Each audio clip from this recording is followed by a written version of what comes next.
जय मसीह के मेरे प्यारे प्रियो, आशा करती हूँ आप सब अच्छे होंगे। प्रभु आप सबको आशीष दे।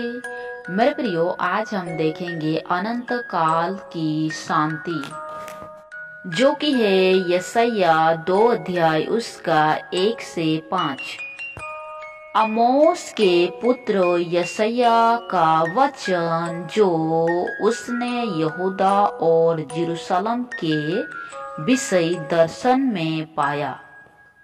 अंत के दिनों में ऐसा होगा कि यहोवा के भवन का पर्वत सब पहाड़ों पर ढूंढ किया जाएगा और सब पहाड़ियों से अधिक ऊंचा किया जाएगा, और हर जाति के लोग धारा के समान उसकी ओर चलेंगे।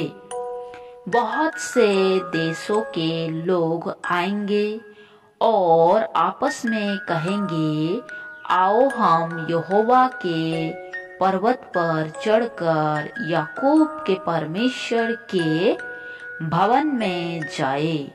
तब वो हमको अपने मार्ग सिखाएगा और हम उसके पथों पर चलेंगे, क्योंकि यहोवा की व्यवस्था सियोन से और उसका वचन यरूशलेम से निकलेगा।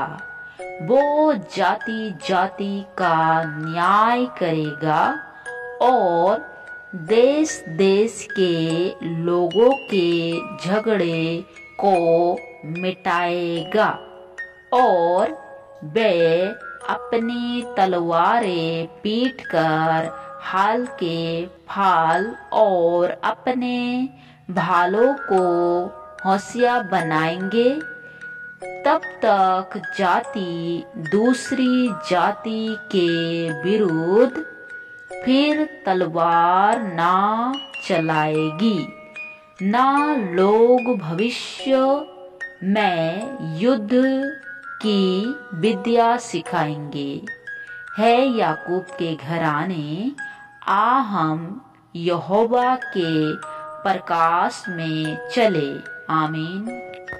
मेरे प्रियो, यशायाह जो आमोस का बेटा था, उसको परमेश्वर की ओर से यरूशलेम और यहूदा के लिए दर्शन मिला, और वे कहता है, अंत के दिनों में ऐसा होगा कि यहोवा के भवन का पर्वत सब पहाड़ों पर ढूंढ किया जाएगा और सब जातियों पर से अधिक ऊंचा किया जाएगा, और हर जाति के लोग धारा के समान उसकी ओर चलेंगे। हाँ मेरे प्रियो, जैसे कि रोमियो 5:8 में लिखा है, परंतु परमेश्वर हम पर अपने प्रेम की भलाई इस रीति से प्रकट करता है कि जब हम पापी ही थे, तभी मसीह हमारे लिए मरा। हाँ मेरे प्रियो, जब हम पापी ही थे, तभी मसीह हमारे लिए मरा। वो हमारे लिए इस संसार पर आया ताकि हम जीवन पाए और बहुतायत से पाए और पाप से छुड़ाए जाए और स्वतंत्रता का अधिकार मिले।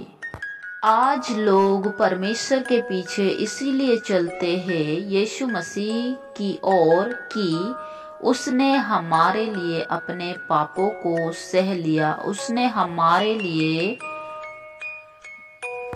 इतना दुख उठाया ताकि हम उद्धार का जीवन पाए। और आगे लिखा है, बहुत से देशों के लोग आएंगे और आपस में कहेंगे, आओ हम यहोवा के पर्वत पर चढ़कर याकूब के परमेश्वर के भवन में जाए। तब वो हमको अपने मार्ग सिखाएगा और हम उसके पथों पर चलेंगे, क्योंकि यहोवा की व्यवस्था सियोन से और उसका वचन यरूशलेम से निकलेगा।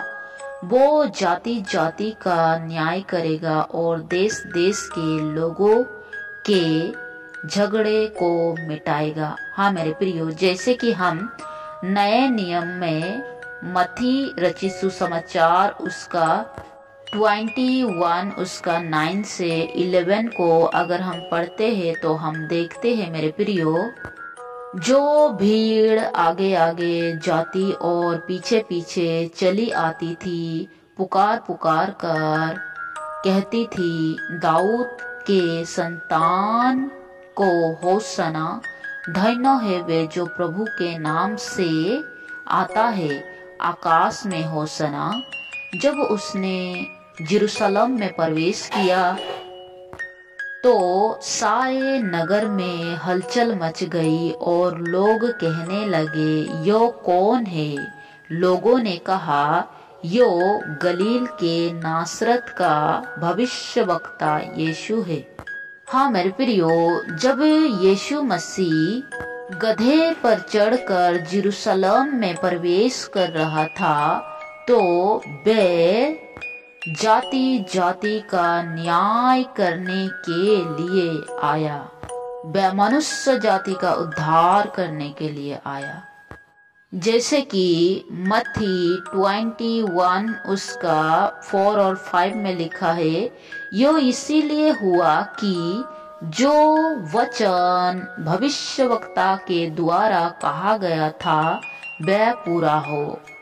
सियोन की बेटी से कहो, देखो तेरा राजा तेरे पास आता है, वो नम्र है और गधे पर बैठा है, वरन लादू के बच्चे है।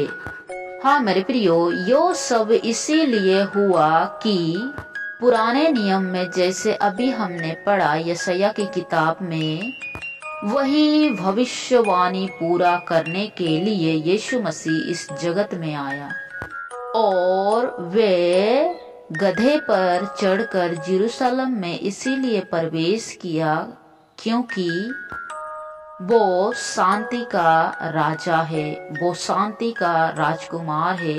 वो युद्ध नहीं चाहता, वो शांति चाहता है। आज बहुत से लोग कहते हैं कि जो 3 किलो पर मर गया वो दूसरों को क्या बचाएगा। तो मेरे प्रियो, मैं आपको बता दूं, आगे की लाइन भी पढ़ के देखो कि उसमें लिखा है, यीशु मसीह मुर्दे में से 3 दिन के बाद जिंदा हो गया। आप दुनिया के कोई भी कब्र खोद कर देखो, उसमें हड्डी मिलेगी, यो गारंटी है।